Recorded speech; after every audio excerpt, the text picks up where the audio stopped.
Bom, galera, em razão do nosso primeiro programa ter sido um pouco extenso, a gente está iniciando a segunda parte do tema Justiça Desportiva.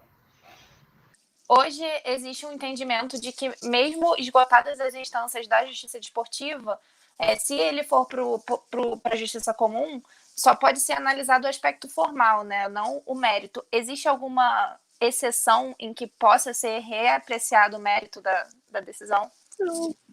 Eu, particularmente, eu acho que o mérito pode ser apreciado. Eu não vejo essa limitação, tá?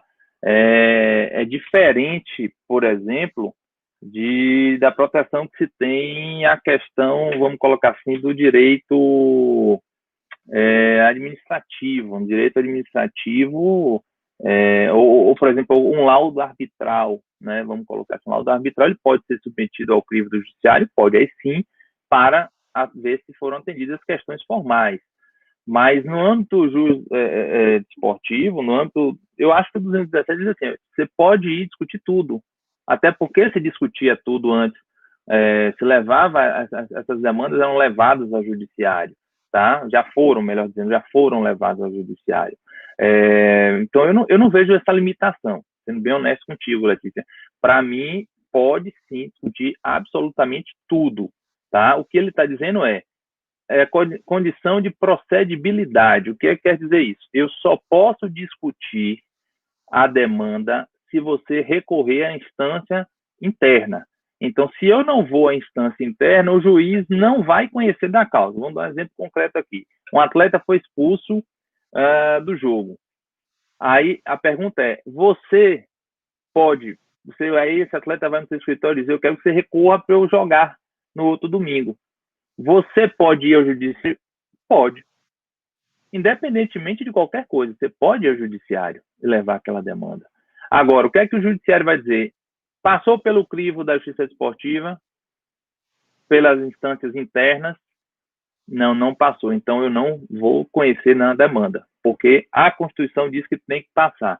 Na hora que ele passa, ou ele está passando dos 60 dias, aí o judiciário tem autonomia e tem autorização total para decidir da matéria. Então, assim, condição de procedibilidade é que a Constituição estabeleceu um critério objetivo para você demandar perante o Poder Judiciário. Ela não impediu, em hipótese alguma, o conhecimento do mérito da causa.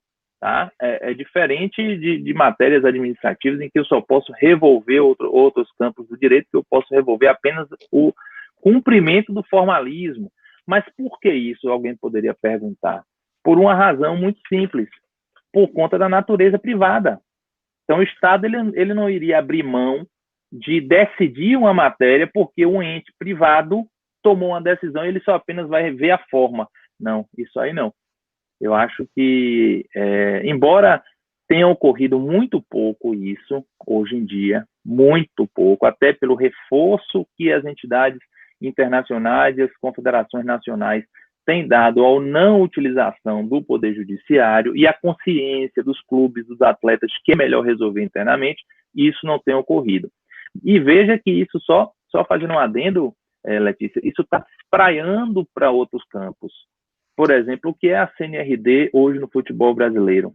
A CNRD é uma câmara em que ela está ali para resolver as questões de ordem, vamos dizer, comerciais, laborais, negociais, contratuais, entre os players do mercado do futebol. Então, todas as demandas da CNRD poderiam ser discutidas no judiciário, só que as pessoas perceberam, eu não estou recebendo o que é, demora demais, o juiz tem que entender a matéria, ele não saca o que é aquilo, ele não entende. Eu vou dar um exemplo aqui para vocês, me perdoe me alongar, mas eu tenho que falar isso aqui. Eu vou dar um exemplo aqui para vocês. Quando aconteceu esse episódio do Ninho do Urubu, que lamentavelmente morreram aquelas crianças, os MPs do Brasil todo saíram abrindo inquérito civil, certo? Para poder apurar todos os times do Brasil, do mais top do seu estado ao menos top, todos os times receberam notificação e foram apurar. O Esporte Clube Bahia recebeu a notificação.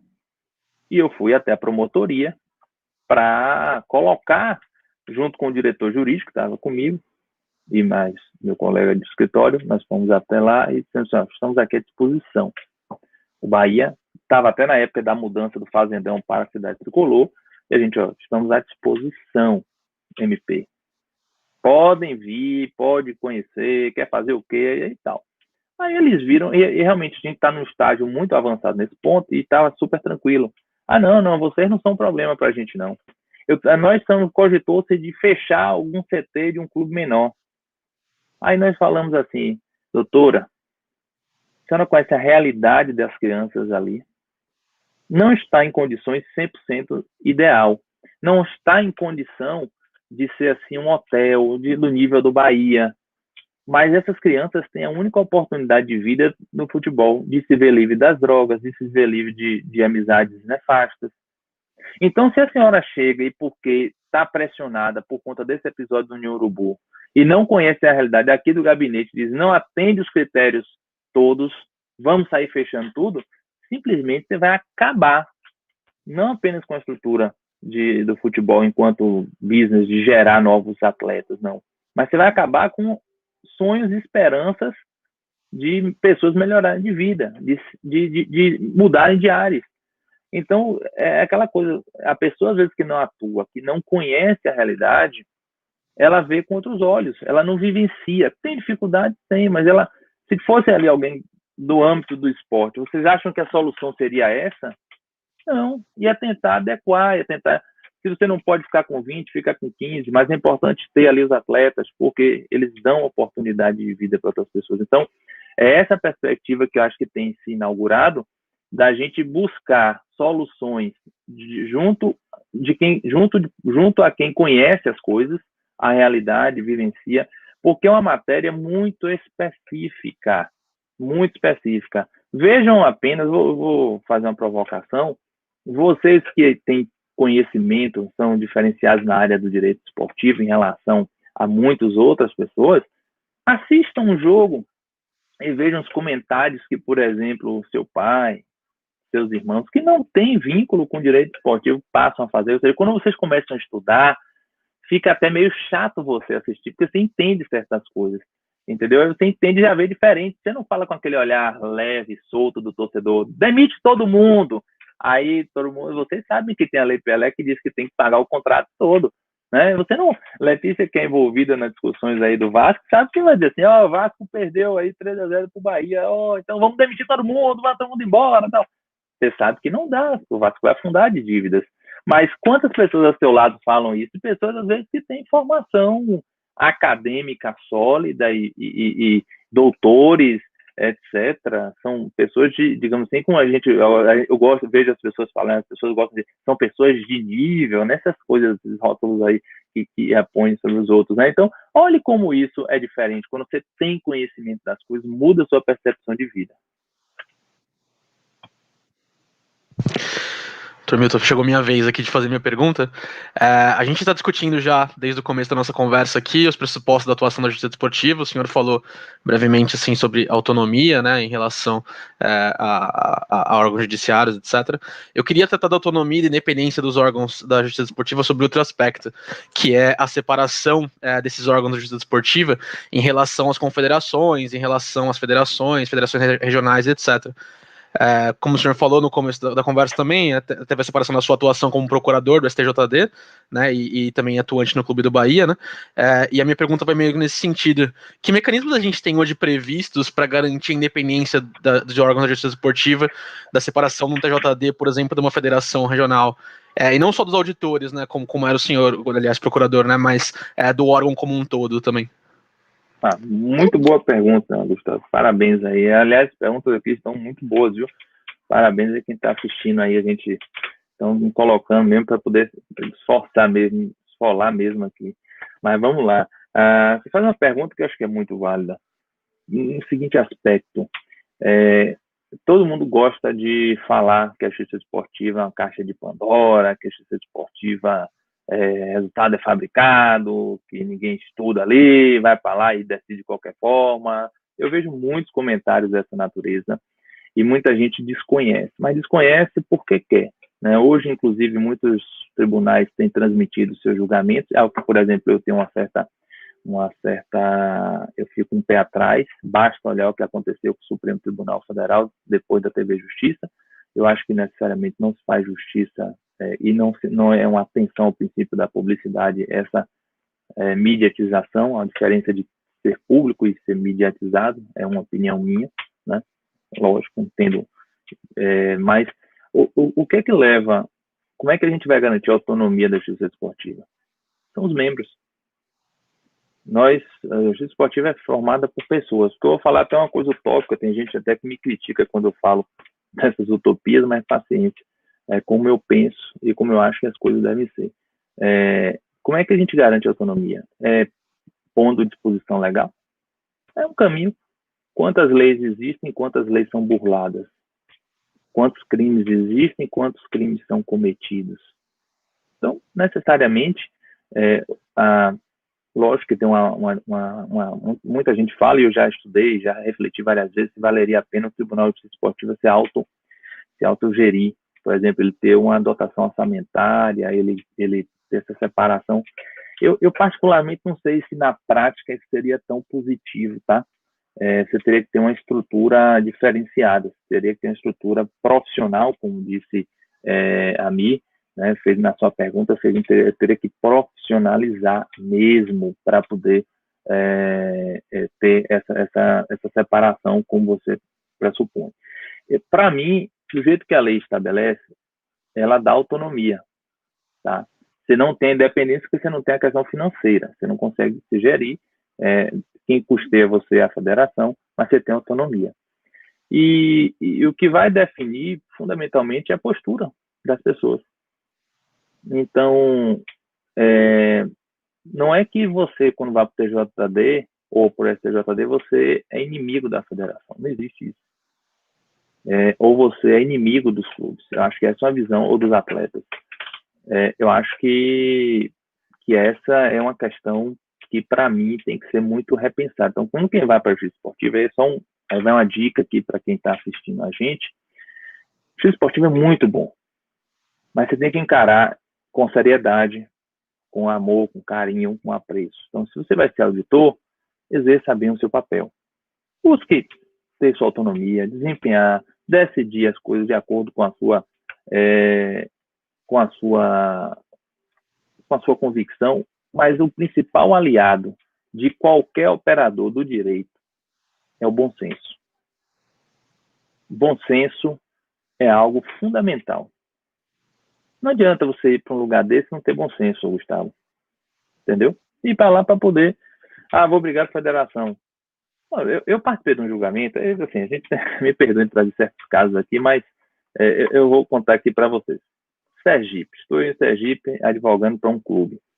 E uma ação de impugnação de partida.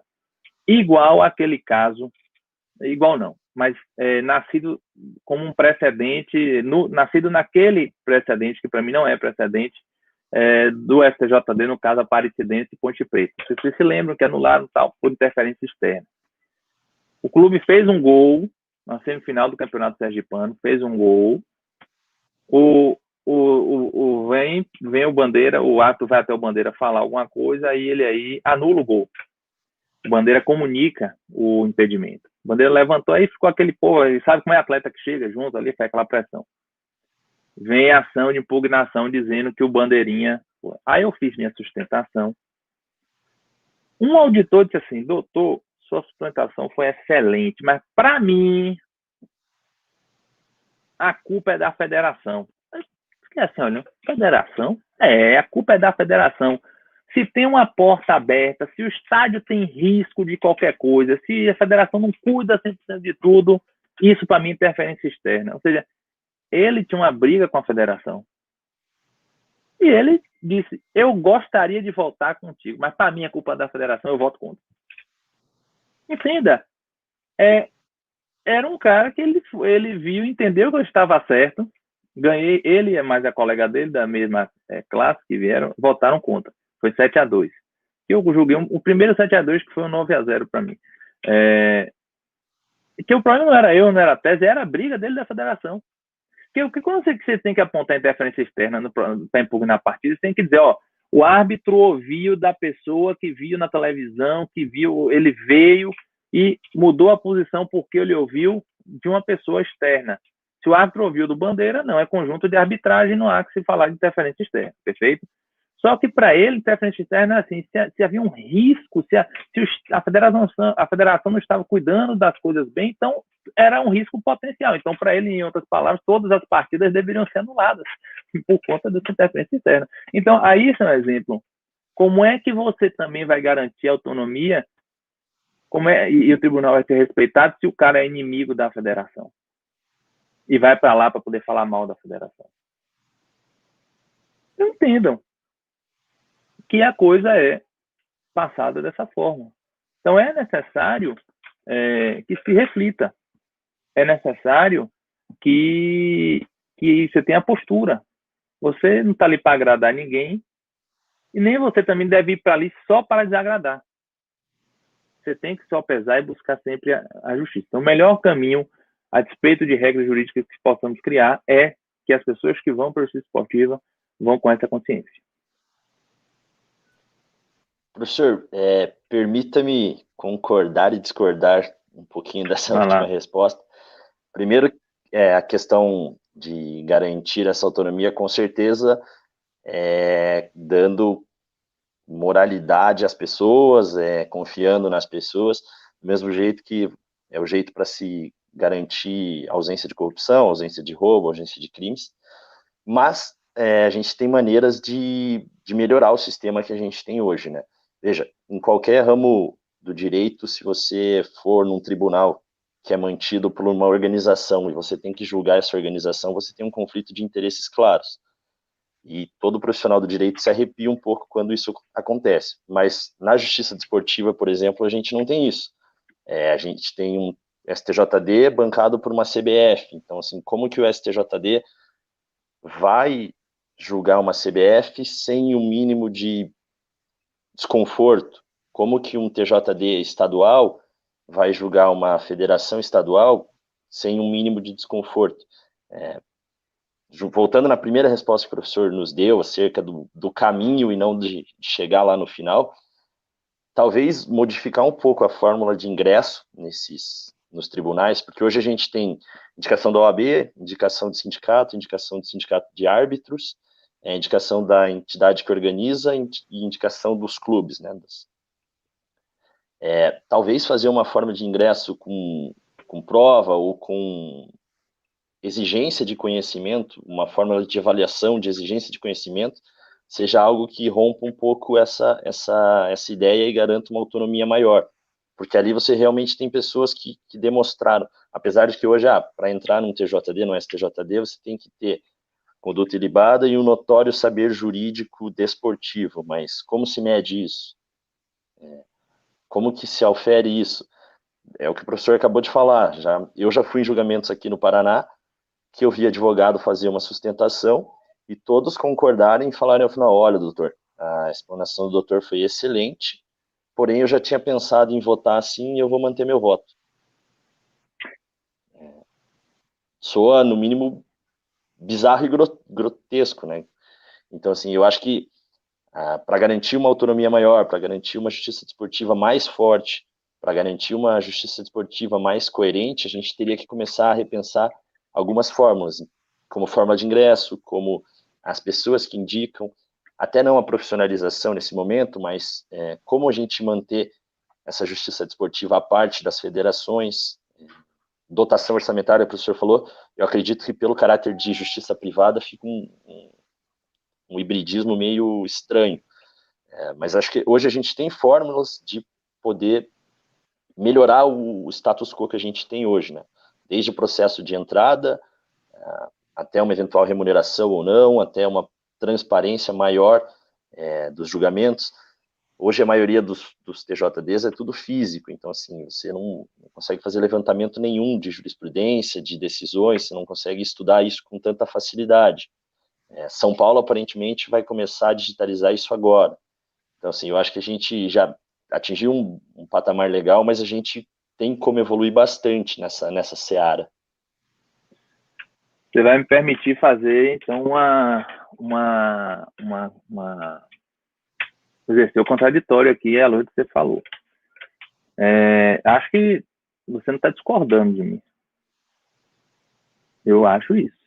Eu vejo que você está expondo uma outra coisa, para além até do que eu me ative dentro do atual sistema. Eu não discuti a reformulação do sistema, tá? Dentro das balizas legais. Então, nesse ponto, não acho que a gente está discordando. Eu só vou fazer também um papel de advogado do diabo. Você advoga ou está estagiando? Não, normal, na justiça comum, por exemplo. Vai, né? Sim. Quantas sessões a gente vê no tribunal aí do Paraná que você assiste e vê o cara falar exatamente a mesma coisa que você acaba de me dizer do que ocorreu no TJD? Doutor, na maneira que eu vi... Não, veja bem. Mas eu estou lhe falando de profissionais que são bem remunerados, que entraram por concurso. Quantas decisões a gente critica de juízes que são despreparados? Então, o que eu quero lhe mostrar é que necessariamente não quer dizer que a justiça desportiva é esse cão todo que está se falando. Claro. Eu tô lhe mostrando um outro lado, já que a gente está vamos usar o espelho de um exemplo que nós temos de uma justiça que é autônoma, independente, tem dotação orçamentária pelo poder público, está na Constituição, e não é perfeita. Não é os sonhos. Nós criticamos demasiadamente o Poder Judiciário. Então, se eu tenho um número elevadíssimo, por exemplo, de recurso, pode ser um sinal de que eu não estou satisfeito com o conteúdo das decisões. Estou fazendo uma questão, eu estou apenas advogando, fazendo um outro lado, fazendo outra percepção. Não estou dizendo com isso que a justiça esportiva seja um mar de rosas, nem tenha suas agruras. Tem. Acho que a gente tem que fazer, sim, uma revisão, meditar sobre a reforma do modelo de ingresso, do próprio modelo de justiça desportiva. Para mim, você tem que dar autonomia para que cada entidade defina como ela quer. Por exemplo, são 3 pessoas, 5 pessoas, 6 pessoas. Isso eu acho que tem que ser definido dentro daquelas balizas que nós conversamos. Acho também uma coisa, e aí tem um detalhe. Acho que falta talvez como nós temos no sistema internacional, não falta, né? Porque se você está insatisfeito com a decisão do STJD, de qualquer modalidade, você pode ir ao TAIS. É ainda caro? É ainda distante? Mas falta o quê? A gente aproximar. O TAIS é a instância em que eu tenho total independência em relação às entidades esportivas. Eu entendo o que você fala, como você disse, o atleta ou algum clube sabe-se que a CBF, por exemplo, de futebol, como você citou, será que o STJD de futebol condenaria a CBF? Será que o TJD do Paraná condenaria a FPF? Então, essas questões sempre vão surgir, velho. Sempre vão surgir. Acho que a fustigação, é que a gente está falando aqui do caminho. Acho que fustigar para chegar no melhor termo é o ideal. Mas também a gente tem que observar o que de bacana se tem feito e o que se tem produzido, certo? E o que se tem produzido. Isso que eu acho que é fundamental para a gente chegar nesse aspecto. Então, para mim, a gente tem que talvez rever a Lei Geral do Esporte. Talvez não, a gente tem que rever a Lei Geral do Esporte. O PLS que Vladimir, que vocês falaram com ele no primeiro programa, ele conduziu como relator, é sensacional nesse aspecto, né? Então, seria basicamente esse aporte. Eu acho que nós estamos falando a mesma coisa, entendeu? Mas apenas vendo por ângulos diferentes. Eu não acho que a justiça esportiva é esse diabo todo que as pessoas pintam. Tem decisões ruins? Tem. Muito ruins? Tem. Mas eu acho que a gente pode fazer melhor. E quanto mais gente qualificada chegar, quanto mais gente preparada chegar, maior será a chance de melhorar o tribunal e menor será a chance de você ter a repetição disso que você acaba de me falar. Aqui, tudo que você falou, eu já vi. Mas à medida que melhora, dificulta a chance. Claro que o ingresso, claro que a forma de escolha, tudo isso influi. Será que tem plenamente autonomia? Aí eu lhe pergunto, será que efetivamente terá plenamente autonomia? São coisas que a gente também acho que a gente tem que fazer esse debate de ir e vir. Até porque nós estamos numa instância, digamos que, final, entre aspas, porque ainda tem o TAS. Mas talvez se a gente tivesse um tribunal de arbitragem aqui no Brasil para levar as questões dos STJDs esportivos, na verdade, dos STJDs das federações esportivas, talvez essa sua queixa ela já não estaria tão evidente. Porque você diz, pô, se o STJD decide dessa forma, posso levar o TAS para rever o mérito. E é uma instância independente. Então seria mais nesse caso aí. Professor, permita-me uma tréplica rapidinho, até para a gente não estourar o tempo dos meninos aqui. Concordo com o que o professor falou, que o concurso não evita más decisões, mas com certeza ele mitiga. Me atendo a um ponto específico. Você ser nomeado por alguém e julgar o processo desse alguém é uma questão de suspeição clara, né? Então, assim, seriam esses poucos detalhes que eu cito, assim, você ser nomeado por uma entidade e ter que vir a julgar ela, sendo que você é um terço do quórum que está julgando, é algo que acaba maculando um pouco dessa imagem da justiça desportiva, que, como o professor disse, eu concordo, não é esse escarcéu todo que pintam, tem muitas decisões qualificadas, tem muito pessoal que estuda, que está lá fazendo um trabalho sério, né? Mas são pontos que a gente realmente deveria começar a pensar e até estruturar outras ideias. Não, eu agora vou fazer o seguinte, eu não vou lhe responder, falar mais nada não. Se quiser, vocês me convidem para falar novamente e a gente avançar nesses pontos aí. Senão a gente passa aqui o dia todo e Andrei manda fechar o Lê em Campo, Guilherme me expulsa, Letícia também, Pedro, Gustavo. Então, vou deixar isso aí, essa provocação, para um próximo programa. Mas muito boa a ponderação que você fez, e aí eu me furtarei de responder agora, porque, dado avançado o tempo, e para ser convidado novamente, né, Guilherme?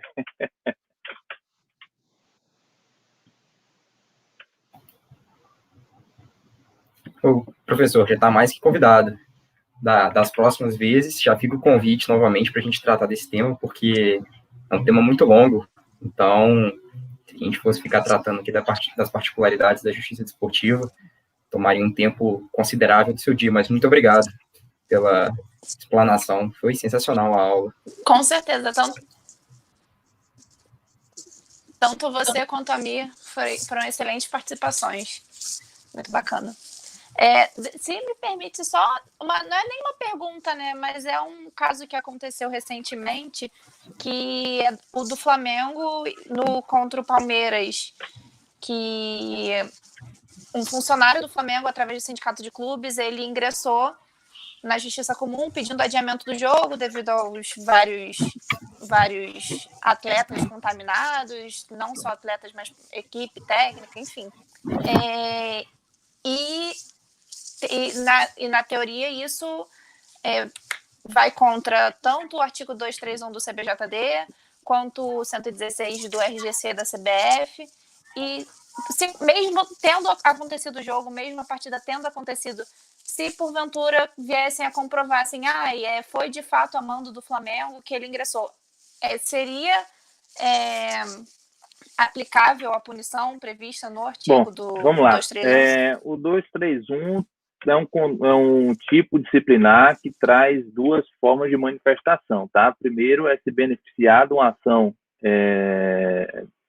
que foi requerida ou interposta por terceiros, né? E você tem um benefício, então você tem que gozar do benefício. No caso concreto, não houve benefício, tá? Porque o jogo foi mantido. Então, não poderia se enquadrar o Flamengo nesse caso. O 2 é você ingressar em juízo.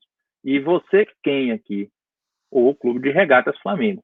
A grande discussão, Letícia, eu faço aqui, chamo até atenção, do ponto de vista, até conversei isso algumas vezes, até com o próprio Andrei,